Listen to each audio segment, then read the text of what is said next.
ആദ്യകാലം മുതലേ തന്നെ നമ്മുടെ മനുഷ്യ മനസ്സുകളിലേക്ക് തുളച്ചു കയറിയ ഒരു മാധ്യമമാണ് സിനിമ എന്ന് പറയുന്നത്. അതൊരു കൊച്ചു കുഞ്ഞാണെങ്കിലും പ്രായം ഏറെയുള്ള ഒരു ചേട്ടനാണെങ്കിലും ചേച്ചിയാണെങ്കിലും ശരി, ആരാണെങ്കിലും ഒരേ ഒരു കൗതുകത്തോടു കൂടി, ഒരേ ഒരു ആശ്ചര്യത്തോടു കൂടി തന്നെയാണ് പണ്ട് കാലം മുതലേ തന്നെ ഈ ഒരു സിനിമ കൊട്ടകയിലേക്ക് പ്രവേശിച്ചിരുന്നത്. അത് ഇന്ന് കാണുന്ന മൾട്ടിപ്ലക്സ് തിയേറ്ററുകളിലേക്ക് വരുമ്പോഴും അതിന് മാറ്റമൊന്നുമില്ല. അതേ ഒരു അതിശയവും അതേ ഒരു കൗതുകവും ഇന്നും നമ്മുടെ മനസ്സുകളിൽ ഇങ്ങനെ നിൽക്കുന്നുണ്ട്. സിനിമ സാധാരണക്കാരൻ്റെ ഒരു ഭാഷയാണ്. സാധാരണക്കാരനെ ഏറ്റവും മനോഹരമായിട്ട് മനസ്സിലാക്കാൻ സാധിക്കുന്ന ഒരു ഭാഷ. തീക്ഷ്ണമായിട്ടുള്ള ഒരുപാട് ചിന്തകൾ കൈകാര്യം ചെയ്യുന്നതിന് ഏറ്റവും ലളിതമായിട്ടുള്ള ഒരു മാധ്യമമാണ് ഈ ഒരു കൊച്ചു സിനിമ എന്ന് പറയുന്നത്. ഒരുപാട് പേരുടെ സ്വപ്നമാണ് സിനിമ. ഒരുപാട് പേരെ സ്വപ്നം കാണാൻ പഠിപ്പിച്ചതാണ് സിനിമ. ഒരുപാട് പേരുടെ ജീവിതമാണ് ഈ സിനിമ. ഇന്നും ജീവിതത്തിൻ്റെയും സ്വപ്നത്തിൻ്റെയും നടുവിൽ ഈ ഒരു സിനിമ ലക്ഷ്യം വെച്ച് നടക്കുന്നവരും നമ്മുടെ ഇടയിൽ ഒരുപാട് പേരുണ്ട്.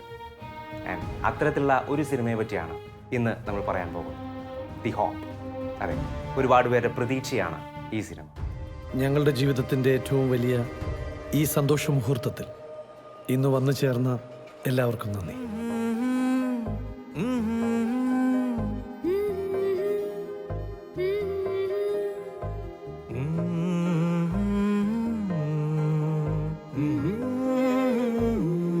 കോഫിയൊക്കെ ഉണ്ടാക്കാൻ അറിയാലേ? പൂത്തുവല്ലോ നെഞ്ചോരം കാത്തു നിൽക്കും പൊൻതാരം. ജനങ്ങൾക്കിടയിൽ സിനിമ ചെലുത്തുന്ന സ്വാധീനം തിരിച്ചറിഞ്ഞ് ഒരു കൂട്ടം പേര് സുവിശേഷ പ്രഘോഷണത്തിന് വേണ്ടി ഒരു സിനിമ നിർമ്മിക്കപ്പെട്ടു. ആ സിനിമയ്ക്ക് പിറകിൽ അണിനിരുന്നവരുടെ പ്രധാന ലക്ഷ്യം എന്ന് പറയുന്നത് സിനിമ എന്ന ആ ഒരു മാധ്യമം വഴി സുവിശേഷം കൊടുക്കുക എന്നതായിരുന്നു. അവർ അവരുടെ സമ്പാദ്യങ്ങളുടെ കൊച്ചു കൊച്ചു കലവറകൾ തുറന്നു. ഇവരോടൊപ്പം ഈ ഒരു ഉദ്യമത്തിലേക്കായിട്ട് ഒരുപാട് പേരെ അണിനിർത്തുകയും ചെയ്തു. അങ്ങനെ ഈ ഒരു കൂട്ടായ്മയുടെ, ഈ ഒരു ടീമിൻ്റെ കഠിന പരിശ്രമത്തിൻ്റെ ഒരു ഫലമാണ് ദി ഹോപ്പ് എന്ന സിനിമ.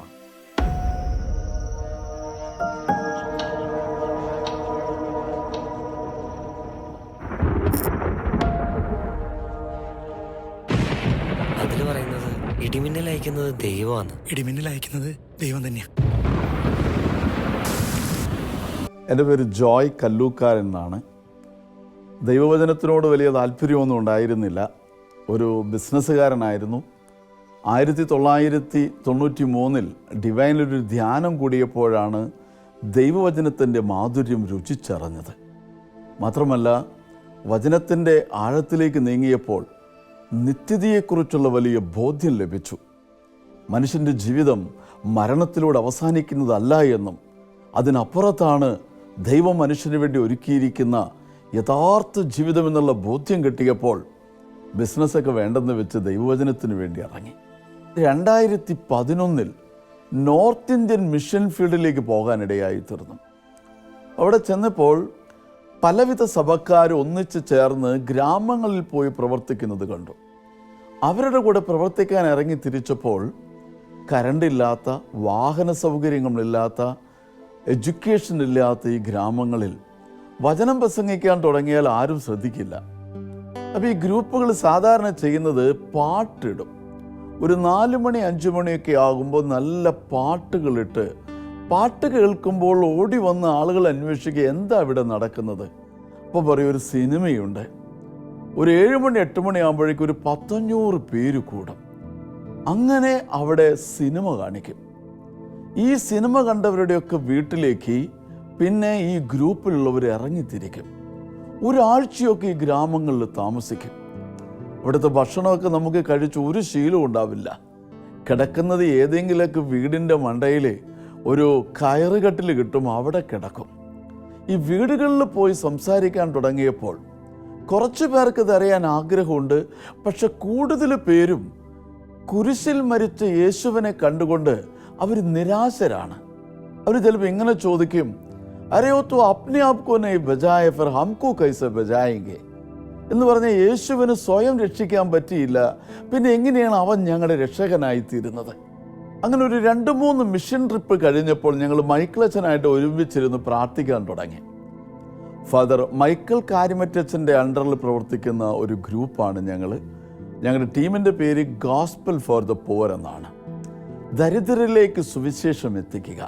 അപ്പം അച്ഛൻ തന്ന ഒരു ഉൾക്കാഴ്ചയായിരുന്നു ഈ കാലഘട്ടങ്ങളിൽ ആവശ്യമായിരിക്കുന്നത് യേശുവിൻ്റെ മടങ്ങിവരവാണ്. പ്രത്യേകിച്ച് നമ്മൾ ചൊല്ലുന്ന വിശ്വാസ പ്രമാണം, ജീവിച്ചിരിക്കുന്നവരെയും മരിച്ചവരെയും വിധിക്കാൻ അവൻ വരുമെന്നും ശരീരങ്ങൾ ഉയർക്കുമെന്നും അങ്ങനെ നിത്യമായൊരു ജീവിതമുണ്ടെന്നും. അത് കേട്ടപ്പോൾ ഞങ്ങൾ ഒരു സിനിമ ചെയ്യാൻ വേണ്ടി ഇറങ്ങിത്തിരിച്ചു. ഞങ്ങൾക്ക് പറ്റാവുന്നൊക്കെ ഒരു രീതിയിലൂടെ ഹീ വിൽ കം അഗെയിൻ, അവൻ വീണ്ടും വരും എന്ന ഒരു സിനിമ. അത് മുഴുവൻ ഞങ്ങളല്ല ഷൂട്ട് ചെയ്തിരിക്കുന്നത്. ഹിസ്റ്ററി ചാനലിന് വേണ്ടി ഒരു ബൈബിൾ മിനി സീരിയൽ ചെയ്തതിൻ്റെ 1 മണിക്കൂർ 15 മിനിറ്റ് സമയമെടുത്ത് ഒരു 15 മിനിറ്റ് ഞങ്ങൾ അതിലൂടെ യേശുവിൻ്റെ 2ാം വരവിനെ കുറിച്ച്, ശരീരങ്ങൾ ഉയർക്കുന്നതും അന്ത്യവിധിയും, അങ്ങനെ 1.5 മണിക്കൂറിൻ്റെ ഒരു ഫിലിം ഞങ്ങൾ ചെയ്തു. ഈ സ്ത്രീ വ്യഭിചാരത്തിൽ പിടിക്കപ്പെട്ടവളാണ്. ഇങ്ങനെയുള്ളവരെ കല്ലെറിയണമെന്നാണ് മോശ കൽപ്പിച്ചിരിക്കുന്നത്. നിങ്ങളിൽ പാപം ചെയ്യാത്തവർ ആദ്യത്തെ കല്ലെറിയട്ടെ.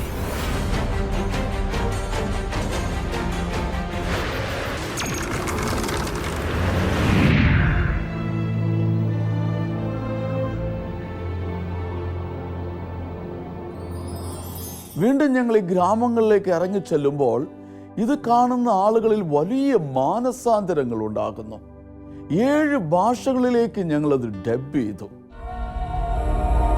ദി ഹോപ്പ് എന്ന സിനിമ എങ്ങനെയുണ്ടായി, ഇതിന് പ്രേരകമായ ഘടകങ്ങൾ, ഇതിൻ്റെ പുറകിലെ കഷ്ടപ്പാടുകൾ എന്നിവയെല്ലാം കുറിച്ച് ഇതിൻ്റെ സംവിധായകനും നിർമ്മാതാവുമായ ജോയ് കല്ലുകാരൻ നമ്മോട് വിവരിക്കുന്നു. സയൻസ് തോറ്റെടുത്ത് ദൈവം ജയിച്ച ഒരുപാട് സന്ദർഭങ്ങളുണ്ട്. There is something beyond our knowledge. ഈ കൊറോണയുടെ സമയം വന്നപ്പോഴാണ് ഞങ്ങൾക്ക് ഈ ശുശ്രൂഷകളൊക്കെ നിർത്തേണ്ടി വന്നു. ഞങ്ങളിരുന്ന് പ്രാർത്ഥിക്കാൻ തുടങ്ങിയപ്പോൾ വീണ്ടും ഞങ്ങൾ ഒന്നിച്ച് മൈക്കിളച്ചൻ്റെ കൂടെ ഇരുന്നപ്പോൾ അച്ഛൻ വീണ്ടും പറയാൻ തുടങ്ങി, നമുക്ക് പുതിയ ഒരു സിനിമ കൂടെ ചെയ്യണം. മാത്രമല്ല ആ സമയത്ത് ഒത്തിരി പേര് നോർത്ത് ഇന്ത്യയിലൊക്കെ മരിച്ചു വീഴാൻ തുടങ്ങിയപ്പോൾ അവരിൽ വലിയ ഭയം ഉണ്ടാക്കി. നോർത്തിലെ പല രൂപതകളിലും പല അച്ഛന്മാരും ഞങ്ങളോട് വിളിച്ചു പറഞ്ഞു, why don't you come out with a new movie. അങ്ങനൊരു പ്രചോദനം കിട്ടിയപ്പോഴാണ് ഞങ്ങൾ ദ ഹോപ്പ് എന്ന് പറഞ്ഞൊരു മൂവി ഉണ്ടാക്കുവാൻ തീരുമാനമെടുത്തു.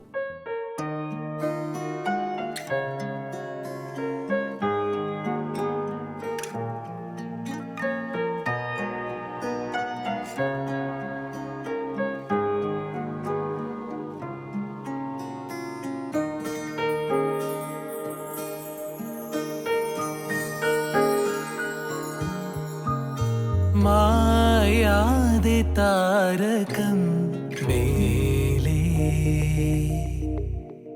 പാടുന്നു സാന്ത്വനം പോലെ, മൗനം മൂടുമീ നെഞ്ചിൻ താളമായി പിടയും മുറിവിൽ നറുപൊൻകിനാക്കൾ വീണുടഞ്ഞുവോ. മായാതെ താരകം മേലേ പാടുന്നു സാന്ത്വനം പോലെ.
ഒത്തിരി പേരുടെ ഒരു കൂട്ടായ പരിശ്രമത്തിൻ്റെ ഫലമാണ് സിനിമ എന്ന് പറയുന്നത്. ഈ ഒരു സിനിമയ്ക്ക് പുറകിലും ഒരുപാട് പേരുടെ കഠിനാധ്വാനത്തിൻ്റെ ഒരു കഥയുണ്ട്. അത്തരത്തിലുള്ള ചിലരെ നമുക്കൊന്ന് പരിചയപ്പെടാം. എൻ്റെ പേര് സണ്ണി അക്കരപ്പറ്റി. ഞാൻ തൃശ്ശൂർ സ്വദേശിയാണ്. ഞാനൊരു ദൈവവചനം കേട്ട് ഈ വിശ്വാസത്തിൽ വന്നൊരു വ്യക്തിയാണ്. ഈ വിശ്വാസത്തിൽ വന്ന വ്യക്തി എന്ന് പറയുമ്പോൾ ഞാനൊരു ക്രിസ്തീയ ഭവനത്തിൽ ജനിച്ച ആൾ തന്നെയാണ്. പക്ഷേ എനിക്ക് അങ്ങനെ കാര്യമായൊരു വിശ്വാസതലമൊന്നും ഉണ്ടായിരുന്നില്ല. എൻ്റെ അകത്ത് ഏറ്റവും കൂടുതൽ ലക്ഷ്യം ഞാൻ വെച്ചിരുന്നത് പണമായിരുന്നു.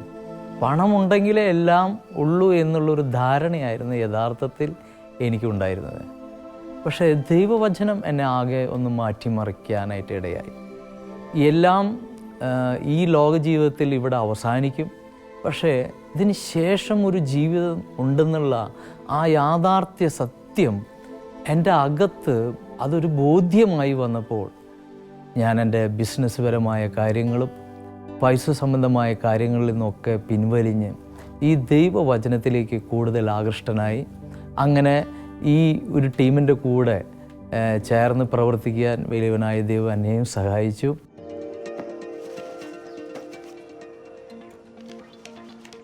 So what is your expectation? I expect 5 lakhs. How long are you planning to stay in this company? Minimum 2 years. Okay, you may wait. Our MD will meet you. ഇതുപോലൊരു എസ്റ്റാബ്ലിഷ്ഡ് കമ്പനിയിൽ ജോലി കിട്ടി കഴിഞ്ഞാൽ അതൊരു ഭാഗ്യം തന്നെടാ. ശരിയാ, life set. May I come in, sir?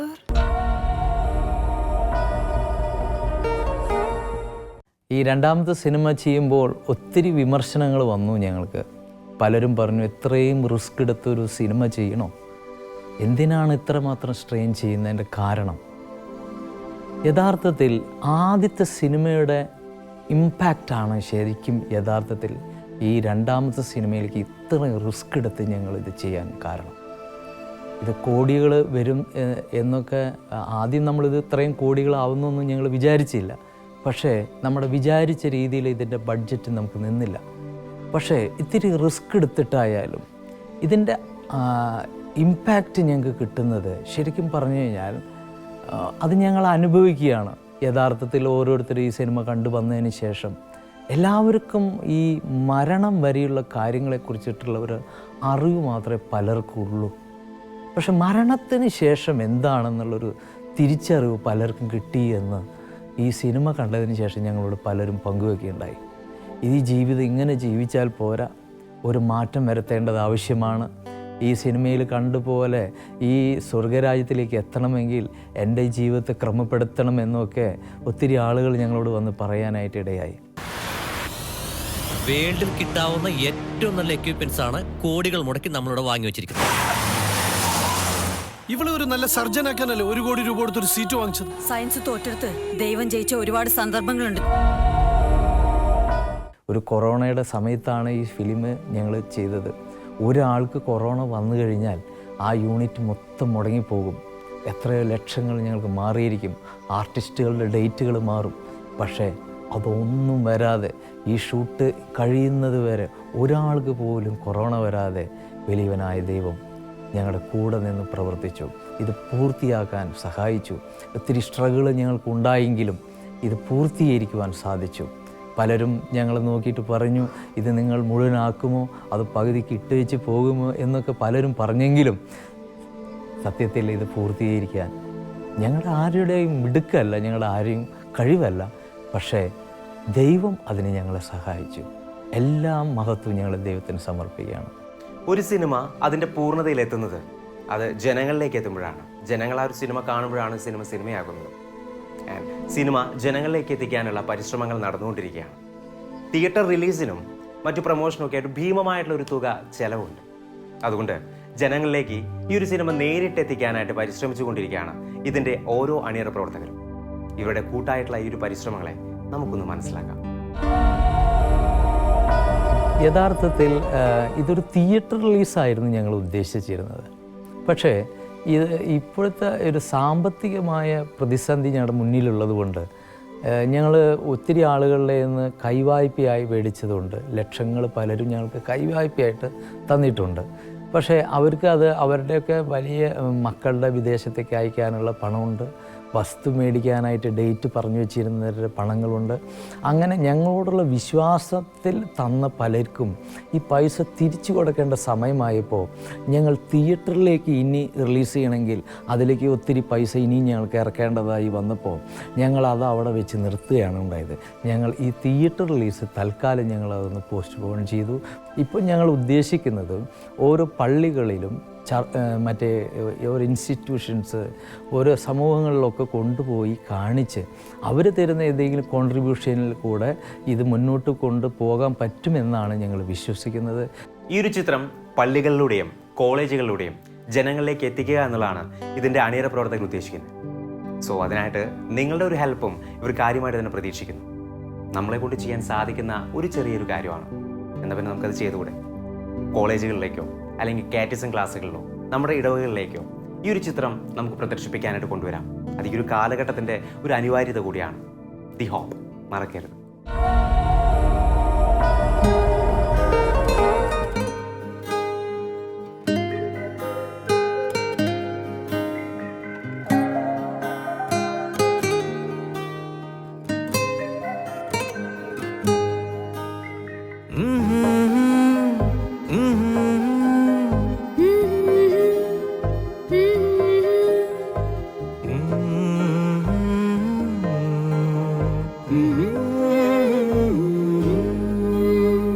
മന്ദാരം പൂത്തുവല്ലോ നെഞ്ചോരം കാത്തു നിൽക്കും പൊൻതാരം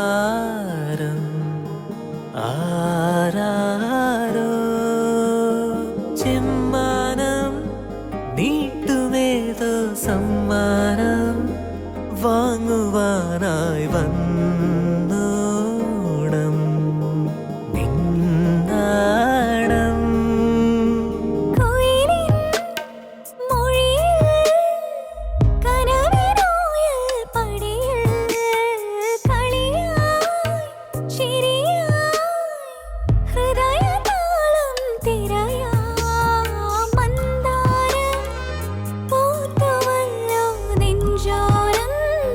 കാത്തു നിൽക്കും പൊൻതാരം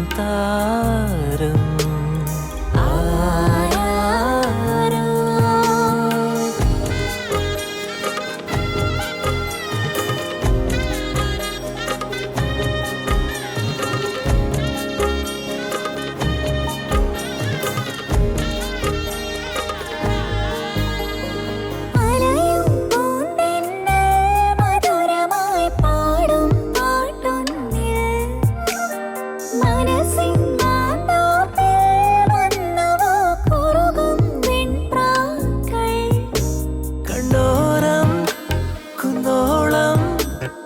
അഴകെഴുതിയ പോലെ എന്നാളും നിന്നോമൽ ഓർമ്മയിൽ ഇവരൊഴുകും മന്ദാരം കാത്തു നിൽക്കും പൊൻതാരം ആരാരോ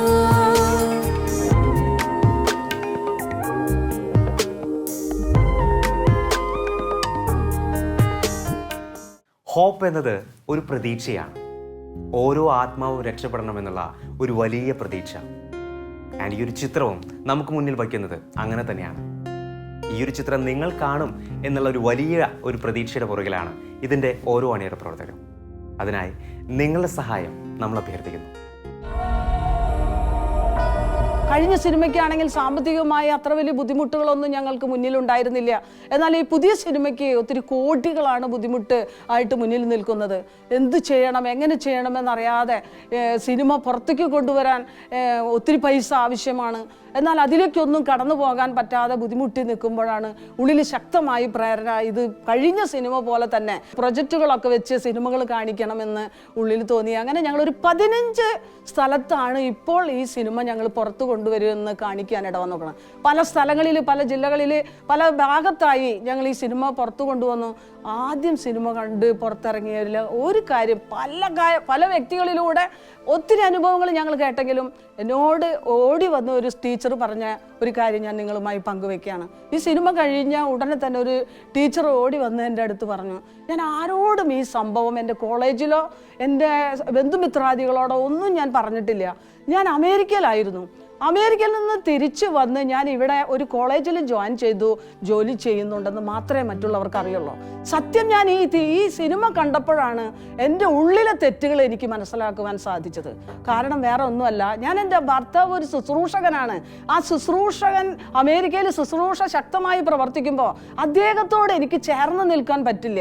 അദ്ദേഹത്തിനെയും കുട്ടികളെയും ഒക്കെ ഉപേക്ഷിച്ച് 4 വർഷമായി നാട്ടിൽ വന്ന് അവർ ജോലി ചെയ്യുകയാണ്. എന്നാൽ ഈ സിനിമ കഴിഞ്ഞ ഉടനെ തന്നെ എൻ്റെ തെറ്റുകൾ എവിടെയാണെന്ന് എനിക്ക് മനസ്സിലാക്കുവാൻ ദൈവം എന്നെ സഹായിച്ചു. അതുകൊണ്ട് എൻ്റെ ഉള്ളിൽ പ്രേരണ വന്നു, എനിക്ക് ചേച്ചിയുടെ അടുത്ത് തന്നെ വന്ന് ഇത് പറയണമെന്ന് തോന്നി എന്ന് പറയാണ്. ഇത് കേട്ടപ്പോൾ പ്രിയപ്പെട്ടവരെ, ഉള്ളിൽ ശക്തമായൊരു പ്രേരണയാണ്. കാരണം ഇത് അനേകർക്ക് ഉപകരിക്കുന്ന ഒരു കാര്യമാണ്. കാരണം ദൈവം ആഗ്രഹിക്കുന്നത് നമ്മളിലുള്ള തെറ്റുകൾ തിരുത്തുമ്പോഴാണ് സ്വർഗം സന്തോഷിക്കുന്നതെന്ന് ദൈവത്തിൻ്റെ വചനം നമ്മളെ ഓർമ്മപ്പെടുത്തുന്നുണ്ട്. സ്വർഗം സന്തോഷിക്കുന്ന ഒരു ശുശ്രൂഷയായി ഇത് മുന്നോട്ട് കൊണ്ടുപോകാൻ ഒത്തിരി പ്രചോദനങ്ങൾ ദൈവം ഈ 15 സ്ഥലങ്ങളിൽ കാണിച്ചതിലൂടെ ദൈവം അവിടുന്ന് പ്രചോദിപ്പിച്ചു. അത് മുന്നോട്ട് കൊണ്ടുപോകാൻ പ്രതിസന്ധികൾ ഒത്തിരി ഞങ്ങളുടെ മുന്നിലുണ്ടെങ്കിലും അത് മുന്നോട്ട് കൊണ്ടുപോകാൻ ശക്തമായി ഒരു ശക്തിയും ഊർജവും ഒക്കെ ദൈവം ഞങ്ങളുടെ ഉള്ളിൽ തരുന്നുണ്ട്. അതുപോലെ ഇത് എന്നെ കണ്ടുകൊണ്ടിരിക്കുന്ന അനേകം പ്രിയപ്പെട്ടവരോട് ഞാൻ പറയാം, ആർക്കെങ്കിലൊക്കെ ഈ കാര്യം അവിടുന്ന് അനേകരുടെ ഹൃദയങ്ങളിലേക്ക് എത്തിക്കുവാൻ അവിടുന്ന് പ്രേരണകൾ തരുന്നുണ്ടെങ്കിൽ ഇത് ഈ ശുശ്രൂഷ മുന്നോട്ട് കൊണ്ടുപോകാൻ പ്രിയപ്പെട്ടവരെ നിങ്ങളെല്ലാവരും ഇതിനു വേണ്ടി സഹായിക്കണം. It is incurable. ഇത് ഇവിടം കൊണ്ട് അവസാനിപ്പിച്ചോളൂ. ആരെ വിളിച്ചേ? അത് വേറൊരു ഇടിമിന്നലാണ്, അമ്മച്ചി എന്ന് പറയും. ദൈവത്തിന്റെ ഇടപെടൽ എപ്പോഴാണ് എങ്ങനെയാണെന്ന് ആർക്കും പറയാൻ പറ്റില്ല. ഈ സിനിമയുടെ ഷൂട്ടിംഗ് തുടങ്ങുമ്പോൾ എല്ലാവരും കൂടെ പറഞ്ഞു ഇത് പൂജ ചെയ്തതിന് ശേഷം തുടങ്ങാൻ പറ്റുള്ളൂ. ഞാൻ പറഞ്ഞു, ഞാൻ അറിഞ്ഞൊരു ദൈവമുണ്ട്, ആ ദൈവത്തോട് പ്രാർത്ഥിച്ചു തുടങ്ങാം. ക്യാമറ ബോംബെ നിന്നാണ് വന്നത്. അപ്പോൾ അദ്ദേഹം പറഞ്ഞു ഭയങ്കര റിസ്ക്കാണ് സാറ്, ഒരിക്കലും പാടില്ല. ഞാൻ പറഞ്ഞു എല്ലാ റിസ്ക്കും ഞാൻ ഏറ്റെടുത്തോളാം. ഒരു 5-6 ദിവസത്തെ ഷൂട്ടിങ് കഴിഞ്ഞു. ക്യാമറയ്ക്കൊരു ചെറിയൊരു പ്രോബ്ലം.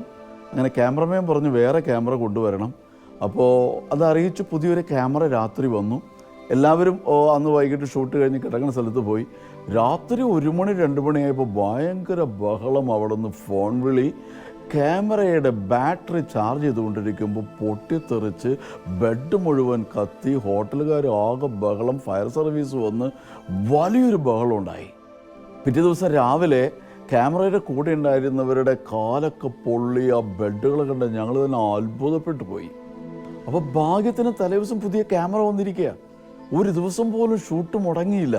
അതൊരു വലിയ അത്ഭുതമായിരുന്നു. പക്ഷെ പ്രോബ്ലം അതായിരുന്നില്ല. പുതിയ ക്യാമറ വന്നത് പൂജ ചെയ്യാതെ ഷൂട്ടിംഗ് ആരംഭിക്കാൻ പറ്റില്ല. പുള്ളി പറഞ്ഞു സാറേ ഒരിക്കൽ ഞാൻ പറഞ്ഞതാ ഇനി റിസ്ക് എടുക്കാൻ പറ്റില്ല. അപ്പം ഞാൻ പുള്ളിയെ വിളിച്ചിട്ട് പറഞ്ഞു, ഇന്നലെ വൈകുന്നേരം ഷൂട്ട് നടക്കുന്ന സമയത്താണ് പൊട്ടിത്തെറിച്ചതെങ്കിൽ എത്ര പേർക്ക് അപകടം പറ്റിയേനെ. ഞാൻ വിശ്വസിക്കുന്ന ദൈവം ഒരാൾക്കും അപകടമില്ലാത്ത രീതിയിൽ മാറ്റി നിർത്തി. അതുകൊണ്ട് ഒരു പേടിയും വേണ്ട, ധൈര്യമായിട്ട് മുമ്പോട്ട് പോയിക്കൊള്ളാൻ പറഞ്ഞു. അത്ഭുതകരമായി പിന്നെ ഒരു പ്രോബ്ലവും ഉണ്ടായില്ല. ഇതൊക്കെ ക്രൂകൾ നോക്കി നിൽക്കുമായിരുന്നു. എല്ലാ ദിവസവും പ്രാർത്ഥിച്ചൊരു സങ്കീർത്തനം വായിച്ചിട്ടാണ് ഞങ്ങൾ ഷൂട്ട് തുടങ്ങാറ്. പിന്നൊരു അനുഭവം പറയാമെന്ന് വെച്ച് കഴിഞ്ഞാൽ, ഷൂട്ടിംഗ് എല്ലാം കംപ്ലീറ്റ് ചെയ്യുന്ന പാക്കപ്പ് ചെയ്യുമ്പോൾ തലേദിവസം സെക്കൻഡ് സാറ്റർഡേ ആയിരുന്നു. പിറ്റേ ദിവസം സൺഡേ ആണ്. സൺഡേ ഉച്ചയോടെ ഷൂട്ടിംഗ് തീരുകയാണ്. ക്യാഷ് എടുക്കാൻ അവർ മറന്നുപോയി. എല്ലാവരെയും പറഞ്ഞു വിടുമ്പോൾ ക്യാഷ് കൊടുക്കാനില്ല. ഈ സമയത്താണ് പ്രൊഡക്ഷൻ കൺട്രോളർ ഒന്ന് പറയുക, സാറേ കാശ് കൊടുക്കാതെ അവർ പോവില്ല, ഇനിയിപ്പോൾ ഇവരെ കാണില്ലല്ലോ. ഞാൻ പറഞ്ഞു ചെക്ക് കൊടുത്താൽ മതി. പറഞ്ഞു ചെക്ക് ആര് സ്വീകരിക്കാനാ? അപ്പോഴാണ് ഞങ്ങൾ ആകെ പേടിച്ചു പോയി. പക്ഷെ ഇത്രയും ദിവസങ്ങൾ ഈ ക്രൂ ഞങ്ങളുടെ കൂടെ നിന്ന് ഞങ്ങൾ പറ്റിക്കില്ല എന്നൊരു ബോധ്യം ലഭിച്ചു. 1-2 പേര് മുമ്പോട്ട് വന്ന് പറഞ്ഞു, ധൈര്യമായിട്ട് ചെക്ക് തന്നോ, ഞങ്ങൾ ചെക്ക് സ്വീകരിച്ചോളാം. അവിടെയുള്ള എല്ലാവരും ചെക്ക് മേടിച്ചു പോയി. ഇത് സത്യത്തിൽ ഞങ്ങൾക്ക് ദൈവം തന്ന ഒരു സാക്ഷ്യമായിരുന്നു. ഞങ്ങളെ അവർക്ക് പൂർണ്ണമായി വിശ്വസിക്കാനായിട്ട് പറ്റി. ഇവിടെയൊക്കെ ദൈവമാണ് ഞങ്ങളെ സഹായിച്ചത്. ഒരു സ്ഥലത്ത് ഇത് കണ്ടു കഴിഞ്ഞപ്പോൾ അവിടുത്തെ കോളേജിൻ്റെ പ്രിൻസിപ്പൾ പറഞ്ഞു, ഈ പഠിക്കുന്ന കുട്ടികളുടെ മുഴുവൻ അമ്മമാരിത് കാണണം. ഞങ്ങളോട് വിളിച്ച് പറഞ്ഞത് 250 അമ്മമാരെ കൊണ്ടുവരുന്നുണ്ട്, അതുകൊണ്ട് ചെറിയൊരു മെസ്സേജ് കൂടെ കൊടുക്കണം. എത്ര പ്രശ്നമുണ്ടെങ്കിലും ഒരു അമ്മയുടെ പ്രാർത്ഥന കുടുംബത്തിൽ ദൈവം ഇടപെടുമെന്ന്. ആ പ്രിൻസിപ്പൾ പിന്നെ വിളിച്ചപ്പോൾ 250 പേരിൽ 500 അമ്മമാരാണ് വന്നത്. അവരൊക്കെ വലിയ സന്തോഷത്തോടെയാണ് ഈ സിനിമയെ സ്വീകരിച്ചത്. ഒരു യൂത്ത് ഇത് കണ്ടു കഴിഞ്ഞപ്പോൾ പറയുകയായിരുന്നു, ഞങ്ങളെപ്പോലെയുള്ള യൂത്തിൻ്റെ പല ചോദ്യങ്ങൾക്ക് ഉത്തരം ഈ സിനിമ തന്നിട്ടുണ്ട്. പുള്ളിക്ക് ഇഷ്ടമില്ലാതെ മാതാപിതാക്കൾ കൊണ്ടുവന്നതാണ്. ആ യൂത്ത് പറഞ്ഞത് എങ്ങനെയാണ്, ഈ 2 മണിക്കൂർ സമയം പോയത് ഞങ്ങൾ അറിഞ്ഞില്ല. ഇത് തീർച്ചയായിട്ടും യൂത്തിന് ഉപകരിക്കും. മരണാനന്തരം ഒരു ജീവിതമുണ്ടെന്നുള്ളതാണ് ഈ ഒരു സിനിമയുടെ ഇതിവൃത്തം. ഈ സബ്ജക്റ്റിനോട് 100% നീതി പുലർത്തിയ ഒരു സിനിമയാണ് ദി ഹോപ്പ്. ഈ സിനിമ കണ്ടവരുടെ അഭിപ്രായങ്ങൾ നമുക്കൊന്ന് കേട്ടു നോക്കാം. സിനിമ ഞാൻ എന്താ പറയാൻ വരുമ്പോൾ ഇങ്ങനെയല്ല പ്രതീക്ഷിച്ചിരുന്നത്, പക്ഷെ അതിലും വളരെ മനോഹരമായിട്ട് എനിക്ക് തോന്നുന്നു മെസ്സേജ് എല്ലാവരിലേക്കും എത്തുന്നുണ്ട്. Lovely movie, very nice, good message. The generation ആവശ്യമുള്ള very nice. The movie was touching, it touched my heart. I will do whatever I can to make this movie. really heart touching ആണ്.